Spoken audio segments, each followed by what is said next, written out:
Well, thank you, Susan, and good morning to everyone. It's my pleasure to welcome you to the Federal Reserve Board for our first Payments Innovation Conference. My objective in creating this conference is twofold. First, I wanted to have a conference that focused on the new technologies that had come from the DeFi and crypto worlds and how they are entering into the mainstream payments ecosystem. My goal is to have a vibrant discussion about payments between traditional payment incumbents and the new entrants from the DeFi world. Second, I wanted to send a message that this is a new era for the Federal Reserve in payments. The DeFi industry is not viewed with suspicion or scorn. Rather, today, you are welcome to the conversation on the future of payments in the United States and on our home field, something that would have been unimaginable a few years ago. My view for the Fed from now on is embrace the disruption, don't avoid it. As you know, we are well into a technology-driven revolution in payments, and I'm here to say that the Federal Reserve intends to be an active part of that revolution.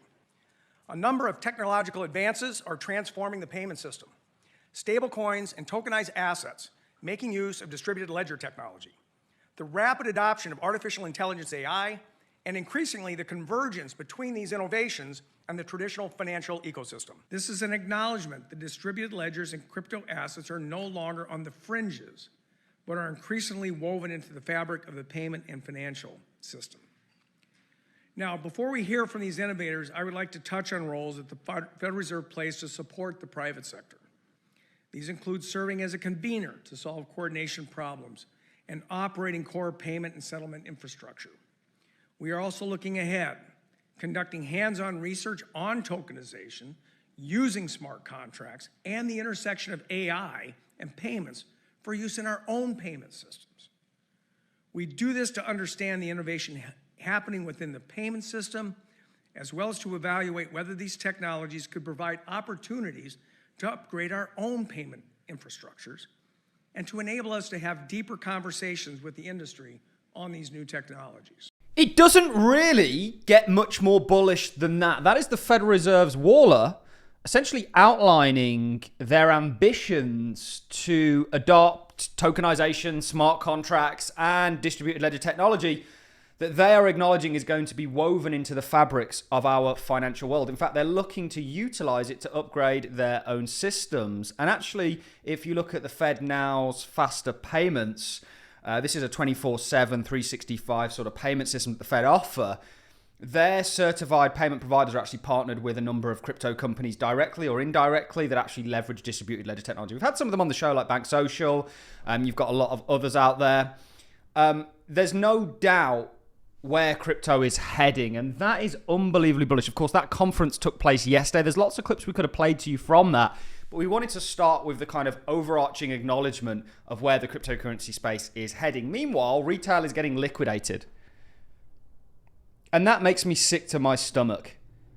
And there's exchanges to blame there. There's also a real blame on influencers that promote leverage trading, even though they've never shown a track record that they've ever been successful of it. It's a crazy world that we live in. See through the veil, ladies and gentlemen. We've got a lot to cover in this daily market update, as you can imagine. This is from Eleanor Tourette. Great individual to follow. I know she's got her own, is it Crypto America? She's the host of. Do go and give that a watch. Always give credit where it's due. Big news out of the Federal Reserve Payment Innovation Conference this morning. Governor Chris Waller announced that the central bank is proposing a new type of limited access master account, or what he called the skinny master account. That is sizest right there. For all legally eligible institutions to receive direct access to the Fed's payment rails so they don't have to rely on partner banks. With this step, they wouldn't access all the services of a full master account, like the ability to borrow from the Fed. Importantly, every legally eligible entity could get one, and the legal rule for eligibility wouldn't change. Essentially, this is a new master account light that would allow the Fed to greenlight innovative banks, including fintech, stablecoin issuers, and payment companies. They're about to embrace the private sector in a big way. This is a big deal for companies like Custodian Bank, which is Caitlin Long's bank, that has faced nothing short of persecution, unfair persecution, and Kraken FX, which have spent years trying to get a Fed master account, with Custodia even talking or taking the Fed to court. It could also speed access for companies like Ripple and Anchorage, which applies applied this year.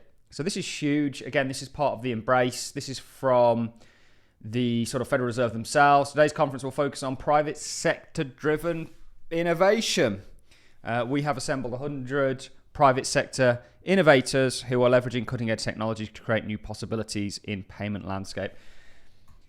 We've looked at this previously, but this is huge. There is as Chris Waller himself is putting it, technological revolution taking place. And the opportunity here is that it hasn't yet taken place. And public DLTs are going to really be at the heart of it, in my opinion. They're going to enable this new global financial system. It's not a one world currency that we're moving towards.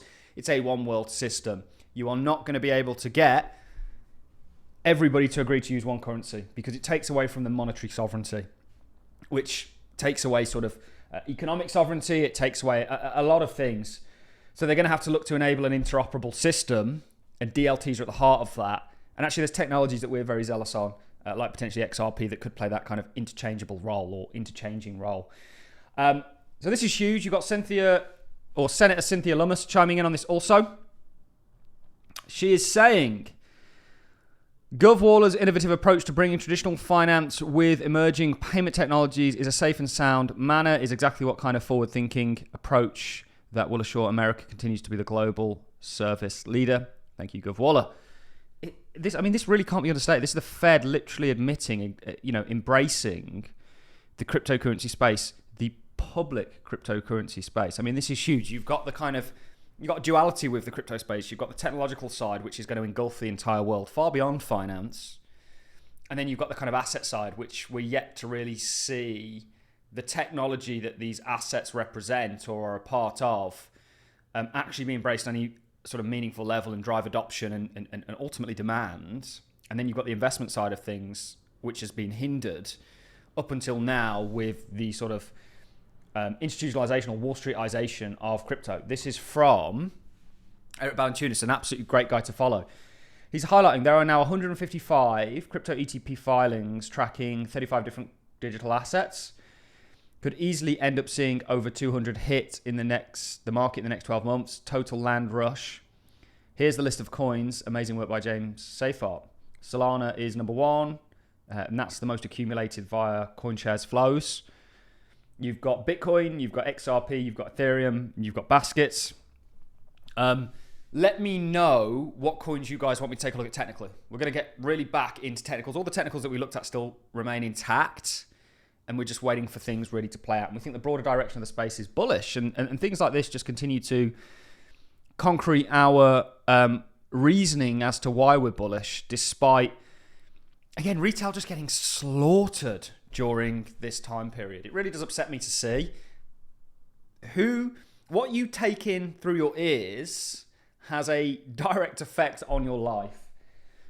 And I'm not just relating that in regards to, the music you listen to, the things you do, the people you talk to. So please be careful in regards to, there's a lot of wolves out there, and we get to peer behind that veil as part of this industry.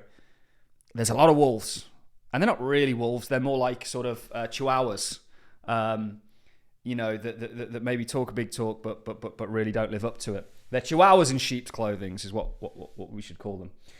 There's a bit of a battle going on right now between gold and Bitcoin. And it's ironic to me to see the Bitcoin maxis bashing the gold individuals when they're both really trying to achieve the same thing, and that is create a store of value outside of the fiat systems. They are anti-fiats. They are both in the same category. Why don't people want them to win together? Well, it's because they have more of one than the other, or none of one and some of the other. And it's sad, really. And people sort of banking on gold going down don't realize that's actually negative for Bitcoin. Yes, which one is better? That's a valid race. But actually, the reason gold's doing what it's doing is the reason Bitcoin will succeed in regards to the run that it's having. And yesterday, this is from Scottie Pippen, crazy world we live in, $1.75 trillion wiped out from gold today. Liquidity doesn't vanish, it moves. Maybe Satoshi will tell me where it's heading in my next dream. Interesting tweet, for sure. It probably would have gone into cash if people took profits on gold. And everybody calling the top for gold. I don't think it is. Gold's had a sensational run. You are going to get pullbacks on the back end of this. I think it was one of the worst days for gold and silver that we've seen in years and years and years, but it's kind of relative to the run that we've had. And the run that we've been having is really based on people losing faith in the debt-based systems and moving into something which ultimately should benefit Bitcoin. Which one is better is for you guys to decide, but can't we just be friends and get along in crypto? I mean, it doesn't really seem like like we can, you know. But I think I could see gold continuing. I could definitely see you're going to have a rest. Nothing goes up in a straight line, nor do you want it to. You will have a rest. I think gold continues, and I think it's for the reasons being, even relatable to what Fed Waller was saying, there's a change in the financial system taking place. And of course, you know, which one wins out, we'll see. I do have a Bitcoin versus gold chart. This is Bitcoin versus the SPY, which we look at as part of our sort of 360 analysis. Bitcoin versus gold. Looks a little bit heavy here, doesn't it? But has somewhat found its feet. You know, maybe this is sort of a bit of a double bottom. Turns out it's a bit of a range. And then you see continuation. I think Bitcoin outperforms gold due to the law of small numbers. But I see merit for gold. I'm not saying, you know, there's a kind of narrative out there to people sell their gold. Why would you sell one thing that's protecting you? You know, you're getting rid of your bodyguard just before danger comes around the corner. Don't do that. As far as Bitcoin's concerned, you guys know I just think this is a range that leads to continuation. And we still have 306 on the cards. We think the total market cap is literally on the cusp of breaking out into new all-time highs and price discovery. It's a great time to be in crypto. And hopefully you are in crypto and you didn't get wiped out by last Friday's events, which was the largest liquidation event ever to take place. Really sad to see, certainly given what we just covered at the start of this one. The Fed is literally on the cusp of embracing this technology. They're going to embrace this technology. The largest central bank in the world. Let alone all the other central banks. Let alone all the other companies. Let alone all the other banks, period. You know, it's just, we're on the cusp of something magnificent. And people should be able to take part in that through not getting wiped out with events such as the one that we saw through people promoting leverage trading. Please stop doing that. You've got to be in it to win it. You'll make your money as an investor, I believe. Not as a trader. If you are a trader and you've got a proven track record, by all means, crack on. The reality is that probably 8% of retail that try and trade crypto end up losing or just doing nothing but lose money in the long run. You're investing in a technology that's yet to engrip the world or engulf the world. That's a major opportunity in my opinion, but that is just all my opinion. Remember, we're not a financial advisor. Nothing we say or do here is financial advice. But a hell of a lot going on in the world. Silver and gold having a bit of a pullback. I don't think it lasts too long.